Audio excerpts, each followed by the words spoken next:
Hi guys, welcome back to my channel. Today's card's going to be a bit ink heavy. We're going to create a nice backdrop for our stamp set and the little characters in the stamp set. So what I have here, I thought might be a nice way to show you that using white cardstock and your inks, you can create all these, these different scenery cards. So I have a back panel for what will be the sky. I then have the base card, the roof pieces, and I've die cut the border for the mountain. The dies are all Lawn Fawn dies. So the mountain is I think it's called the mountain border die, and the rooftop die, I think that's actually what it's called. So I started out with some, I think it's just tumbled glass, just to give the mountains a little bit of so they're not so bland, so there's a bit of depth to them. And as you would have seen, obviously that particular brush had a bit of green on it, so my mountain started out a little more green, but we fixed that, so that's fine.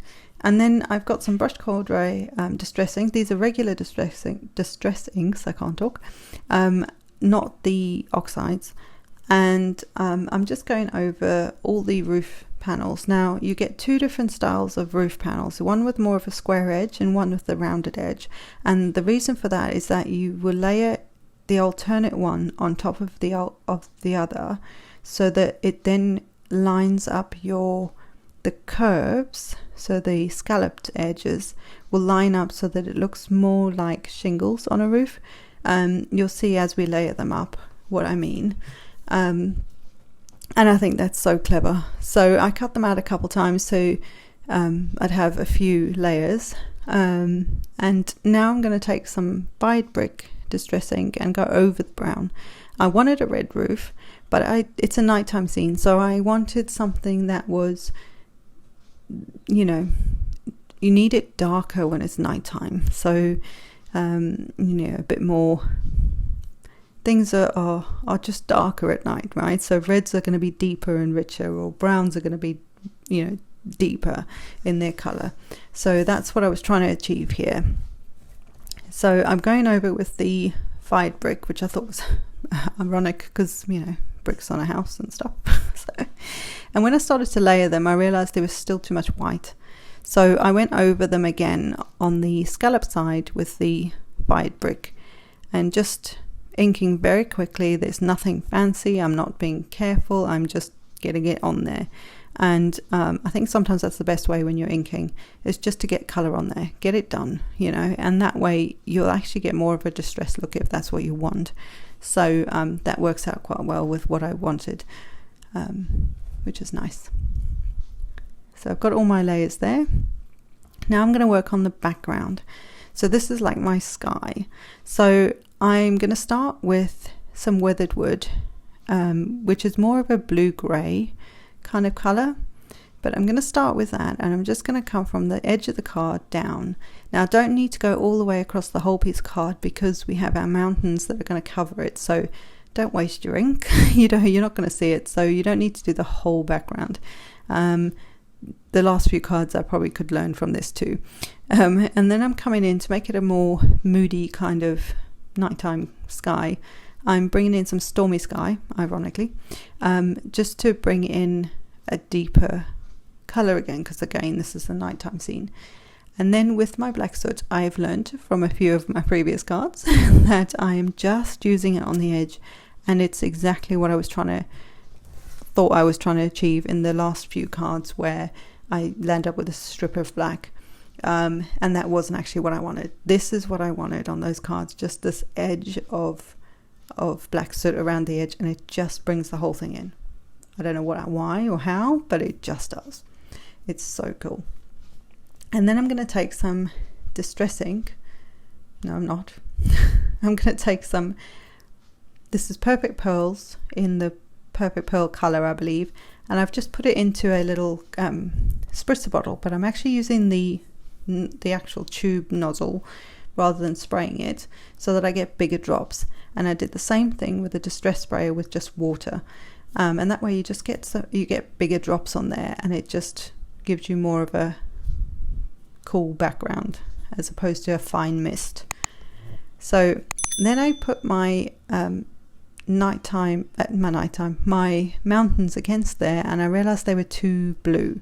Again, this is a nighttime scene, so I needed to deepen that blue. So I just went over it. I didn't re-ink the black soot on the brush. I just used it as it was and just edged that.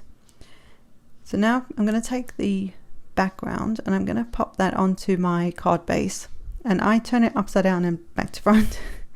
I find I line it up a lot easier that way, and I open the card, so you know, whatever works for you. I also put all the adhesive on the back so you don't have to sit and watch me do this.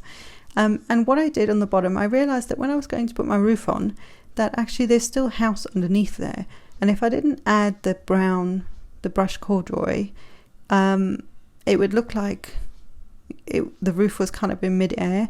So sometimes you have to adjust as you go through your crafting. So that's what I had to do there. I had to make a new plan with that roof, but it was a really easy fix, and I just edged the edge of that piece of card. So can you see where each layer of those scallops creates that more? You could use this as a fish tail, like a mermaid tail, if you did it in different colors. That would be very cool. But do you see how it makes it look like shingles? And you don't have to line them up. You line the edges up, and that does it for you. And I think it's so clever. Very, very clever idea. So on the mountains, it also comes with the tops of the mountains. So if it was snow on your mountains, so I'm just adding those in now. I've left them white, and I will add some sparkle to them later on, just so that they look like shiny, not shiny, snow's not shiny, sparkly snow. I always think it looks like it's glistening. And every winter card should be in snow, so that's just in my head. I know not all countries are like that, but in my head every country should have snow at Christmas. So I'm now going to bring in the characters. Now I used the Winter Skies stamp set from Lawn Fawn, and I pre-cut and coloured the images that I wanted from there, and I used my Zig Clean Colorea brush markers to colour them in, using two colours to blend them in into each other. I did it off camera because one, it takes a long time because I'm not very good with my zigs yet. Two, I was just using this on some regular cardstock and it took a while to blend them. It was quite a painful thing in the end, and I didn't know if I was going to actually use these, but they turned out okay. So I thought I would make something out of them because I didn't want to waste them. And I'd spent a lot of time colouring them in. So yeah, you'll see one of my polar bears has got like a really heavy grey neckline. It's just where I'd not used the right cardstock. For your zigs, you want to use something like a Bristol Smooth cardstock, which works so nicely.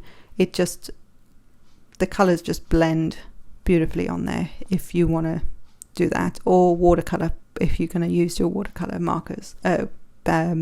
Some water and a brush kind of thing. So there, my polar bear on the left, he's got a nice heavy grey line across his neck, but it's fine.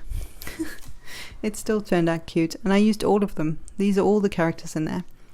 And then my sentiment, I just took 3 of the sentiments and just butted them up to each other and made a long strip, and then trimmed it down with my paper trimmer. I used the Onyx Black ink again just to stamp that, and that's it pretty much. This is a Nouveau, it's not a sparkle pen, I always get the name wrong, Aqua Shimmer pen, and it's basically like a Wink of Stella kind of pen. It's got some sparkle in it, some shimmer in it, sorry, and it will just add a little bit of shimmer to the snow on the mountains. But isn't that cute? Anyway, the last thing I'm going to add is using a Sakura glaze pen in black, and I'm just going to glaze their noses. I know that sounds funny. I'm glazing their noses, and this pen's really good for things like this, or for eyes as well. It just gives a little bit of dimension and a lot of shine to them, and just brings them out, and it just adds that detail that you want on your card. So that's it. I hope you've enjoyed this. I am back, I think, in full swing. It might take me a couple of videos to get this right, but you know, I'm here. And I will see you in the next one, guys. Bye.